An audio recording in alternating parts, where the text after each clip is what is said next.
ಯಾವತ್ತಾದರೂ ಒಂದು ಪುಟಾಣಿ ಮೊಲ ಸಿಂಹದ ತರ ಮುನ್ನುಗ್ಗಿ ಬಲಿಷ್ಠ ಬೇಟೆ ನಾಯಿನೇ ಓಡಿಸಿದ್ದನ್ನ ಕೇಳಿದ್ದೀರಾ? ಇದು ಕೇವಲ ಕಟ್ಟುಕತೆಯಲ್ಲ. 14ನೇ ಶತಮಾನದಲ್ಲಿ ನಮ್ಮ ಹೆಮ್ಮೆಯ ತುಂಗಭದ್ರಾ ನದಿ ತೀರದಲ್ಲಿ ನಡೆದ ರೋಮಾಂಚಕ ಘಟನೆ ಇದು. ಅಂದು ಮಾಧವಾಚಾರ್ಯ ಅನ್ನೋ ಒಬ್ಬ ತಪಸ್ವಿ ಜ್ಞಾನಿ ನದಿ ದಡದಲ್ಲಿ ಪ್ರಶಾಂತವಾಗಿ ಧ್ಯಾನ ಮಾಡ್ತಾ ಕೂತಿದ್ರು. ಇದ್ದಕ್ಕಿದ್ದ ಹಾಗೆ ಜೋರಾಗಿ ಬೊಗಳೋ ಸೌಂಡ್ ಕೇಳಿಸ್ತು. ಒಬ್ಬ ಬೇಟೆಗಾರ ತನ್ನ ಕ್ರೂರ ನಾಯಿಗಳ ಜೊತೆ ಕಾಡು ಪ್ರಾಣಿನ ಅಟ್ಟಿಸ್ಕೊಂಡು ಬರ್ತಿದ್ದ.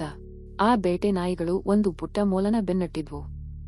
ಜೀವ ಉಳಿಸ್ಕೊಳ್ಳೋಕೆ ಆ ಮೊಲ ಪ್ರಾಣಭಯದಿಂದ ಓಡ್ತಾ ಇತ್ತು.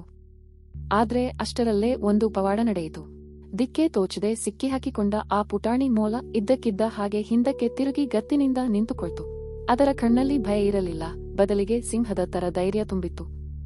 ಅದು ಆ ಬಲಿಷ್ಠ ಬೇಟೆ ನಾಯಿಗಳ ಮೇಲಕ್ಕೆ ಗರ್ಜಿಸುತ್ತಾ ಧುಮುಕಿತು.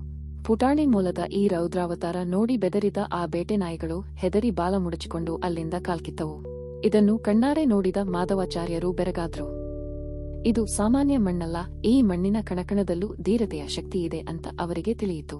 ಈ ಶಕ್ತಿಶಾಲಿ ಮಣ್ಣಿನಲ್ಲಿ ಹುಟ್ಟುವ ಪ್ರತಿಯೊಬ್ಬರೂ ಧೀರರೇ ಆಗ್ತಾರೆ ಅನ್ನೋ ನಂಬಿಕೆಯಿಂದ ಅವರು ಅಲ್ಲೇ ಒಂದು ಮಹಾ ಸಾಮ್ರಾಜ್ಯ ಕಟ್ಟಲು ನಿರ್ಧರಿಸಿದ್ರು. ಅವರೇ ಮುಂದೆ ವಿದ್ಯಾರಣ್ಯರಾಗಿ ಹಕ್ಕಬುಕ್ಕರ ಸಹಾಯದಿಂದ ಸ್ಥಾಪಿಸಿದ್ದೆ ಆ ಭವ್ಯ ವಿಜಯನಗರ ಸಾಮ್ರಾಜ್ಯ ಮತ್ತು ಅದರ ರಾಜಧಾನಿ ಹಂಪಿ. ಹೌದು, ನಂಬಿಕೆ ಮತ್ತು ನಾವಿರೋ ಮಣ್ಣಿನ ಶಕ್ತಿ ಸಾಮಾನ್ಯರನ್ನು ಅಸಾಮಾನ್ಯ ವೀರರನ್ನಾಗಿ ಮಾಡುತ್ತೆ.